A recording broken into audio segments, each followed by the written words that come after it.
He's like, okay. And how many events are you going to do? And I forgot what I told him at the time, the several hundred, I think it was. But we did the math.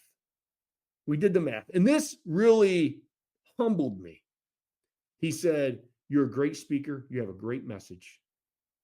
Everyone that comes to these things pretty much will join you after hearing what you have to say because you're motivating, you're inspiring, they trust you. You can feel that you're coming from the heart, you care about them, all this great stuff. And we did the math. And he said, when you do all these events over the next couple of years running for governor, you'll be able to get in front of maybe 70 to 80,000 people. That's it. And I kind of thought for a second. He's like, you know how many people turned out in the last gubernatorial campaign to vote? I said, over 2.2 million.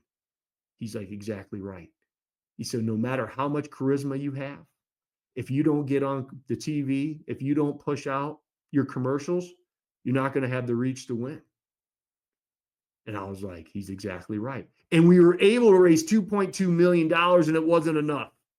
This next gubernatorial campaign, holy cow, it's 20, 30, 50 million in the general.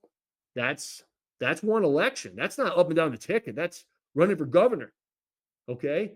So I appreciate people who want to get involved and run, but you have to look at yourself in the mirror and what can you honestly bring to the table? Can you raise $5 to $10 million? And folks, raising money's tough. We went all out and raised over $2.2 million. And that was at the time more than any other candidate combined that was raised. And we had several different candidates. Okay. We have some heavy hitters that are thinking about running right now. We have Kevin Rinke, who's rumored to be self-funding, right? And he's going to have to not only probably put some of his money in, but also effectively fundraise. We have Perry Johnson, who's going to put tons of money in. John James is rumored to be running. I feel that John James should stay in Congress.